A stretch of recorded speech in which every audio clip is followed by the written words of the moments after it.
Commissioner Kanpur. Welcome, Dr. Kanchan Shastri. Thank you, Chairpersons, for the nice words.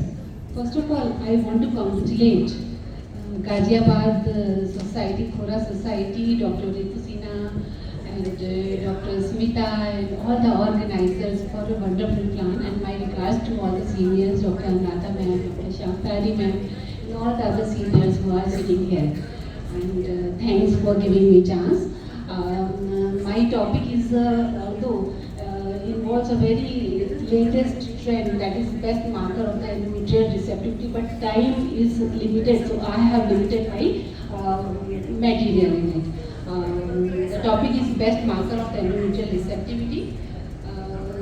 I'll start the real case presentation. Patient Mrs. Monica, aged 28 years, had 5-time IVF and embryo transfer without any success of implantation, even after A grade of embryo blastocyst.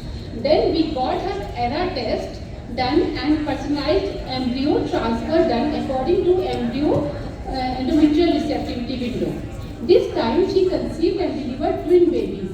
From here, we understand the importance of endometrial receptivity and the window of implantation.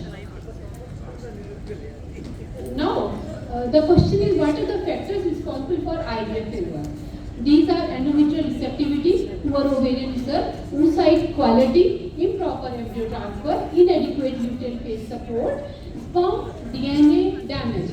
Amongst them, we are going to discuss here about the endometrial receptivity. So, implantation is most important stage of successful pregnancy. It has been estimated that 30 to 70% of the pregnancy losses are happening at the time of implantation because of implantation failure. The reason of endometrial receptivity and the crosstalk of embryo and the endometrium. So implantation involves a complex sequence of signaling events, the acquisition of adhesion ligand and the loss of inhibitory components. There are so many factors which increase during the time of implantation. So successful implantation that requires a receptive endometrium, a normal embryo at the blastocyst development stage, and a synchronized dialogue between maternal and the embryonic tissues. So, what is the window of implantation? This is the period of maximum receptivity, is usually referred to as window of implantation, usually occurs between 20 to 24 days of the menstrual cycle or day 6 to 10 post ovulation. So between day 20 to 24 or LH plus 7 to LH plus 11 days. If we see that average implantation rate in IVF is around 25%. Inadequate uterine receptivity is responsible for approximately 2/3 of implantation failures, whereas the embryo itself is responsible for only 1/3 of these failures. So human embryo implantation is a 3-stage process. This involves apposition, adhesion and the invasion. These are the changes in the endometrium which are required at the time of implantation. There may be increased gland mitosis, tortuosity of the gland, there is basal evacuation, excessive secretion, stromal edema, pseudoresidual reaction and the lymphatic infiltrates. Pinopods are the bleb-like protrusions found on the apical surface of the endometrium. Electron microscopy is the major tool used to observe these structures. Pinopod expression is limited to a brief period of maximum 2 days in the menstrual cycle, corresponding to window of implantation. These things we can appreciate by the electron microscopy. Now coming on the typical use of endometrial receptivity markers, these are endometrial thickness. If we see that endometrial thickness, usually we IVF specialists measure by the ultrasound. If it is more than 7 mm, this is a good endometrium, receptive endometrium. Endometrium volume should be more than 2 ml. Endometrial pattern, we usually see that this should be a triple line pattern. Endometrial blood flow should be very good, covering up to 3/4 portion. Endometrial contractions should be nil. Hysteroscopic inspections is very important. If it is done, it shows different type of blessed endometrium. Uterine natural killer cells, they are absent, and an endometrial receptivity era. The person should be in endometrial receptive area. Endometrial receptivity, as I have just discussed, measures the thickness, pattern, and blood flow to the endometrial and sub-endometrial zone, and the volume is being also measured.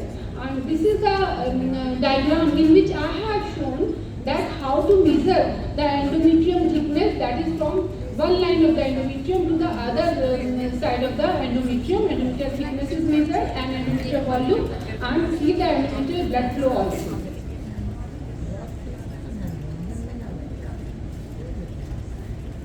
Now coming on the poor endometrial receptivity. What are the causes of the thin endometrium?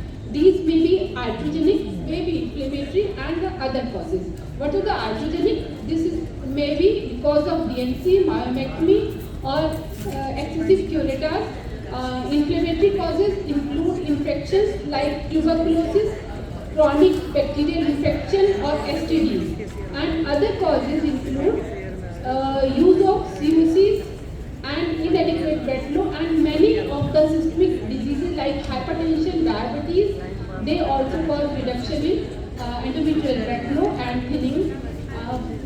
Other causes of poor endometrial receptivity are adenomyosis, hydrocephalus, polyps, and fibroid and malformation. Idiopathic causes very important elements, all in which we have to see about the endometrial receptivity markers. More recently, attention has been shifted to omics technology. This includes genomics, epigenomics, transcriptomics, and many others. Most of the published work have been in the field of transcriptomics. The example is ERA, that is endometrial receptivity ERA. ERA gives us information about development of personalized transfer and receptive window, especially in the patients with recurrent implantation failure. So, this is very important, that because as we see, there is lot many of the failure of IVF cycles. So, the persons are asking why we don't do ERA in each and every patient. This is having high cost and cannot be done in each and every patient. In which case this is beneficial. This is beneficial in cases of repeated implantation failure. In case of embryo transfer, this time post PCOD treatment. In case the patient's age is more than 35, and embryo transfer post endometriosis, oocyte donation cycle, and PGDs and PGS. These cycles ERA are advised. Now, how the ERA test is done? Here we prepare the endometrium by starting hormone estrogen daily. By every 4th day, we call the patient for ultrasound measurement of the endometrial thickness. On the 12th day, estrogen hormone is stopped and progesterone hormone is started, and we see the endometrial growth. On 18th day, endometrial tissue is extracted using small disposable cannula and sent for biopsy. So during biopsy, PCR technology is used, and we study over 200 genes that tell us exact timings as when will endometrium be most receptive, and accordingly we choose the window of implantation and put the embryo inside the endometrial cavity. So now, how is ERA report interpreted? In normal ERA report labeled as receptive endometrium. If this is receptive, that means endometrium is okay. We have to search any other cause of IVF failure. Abnormal ERA report can be labeled as either pre-receptive endometrium or the post-receptive endometrium. In case the patient whose report is abnormal, means that their endometrium is not ready to receive and implant the embryo after the conventional progesterone therapy, and in them we transfer according to personalized window of transfer. That may be patient is in the pre-receptive area, then we can either, or post-receptive, we can either prepone by 1 or 2 days or postpone by 1 or 2 days accordingly. This is a very good figure, shows example of personalized window of implantation, that is most receptive area. So in conclusion, I can say that as the incidence of infertility and infertility are increasing, there are more and more number of IVF cases, and we have to bother for their success.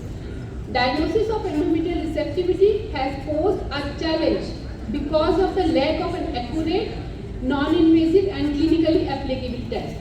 Although histological, biochemical, ultrasound and molecular markers of endometrial receptivity have been proposed to improve implantation rates in IVF.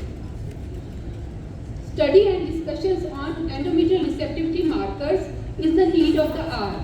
More and more patient-centric trials and the researches in this direction will definitely improve embryo implantation rate and success of IVF.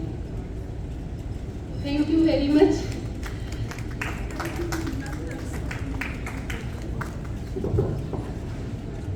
So I think the day will come when we will have more and more, almost more than 90% of the success rate in embryo in IVF. So we have to study more and more endometrial receptivity marker. Thank you so much. Dr. Kanchan, thank you so much for the informative thing. And I think everyone should understand about the ERA. It's in need of an hour. If the patients have a failure, 2-3 failures, they always ask you what is the reason for it. And then ERA can solve that problem and can guide us for the patient to be able to do the embryo transfer. I think thank you so much for the information.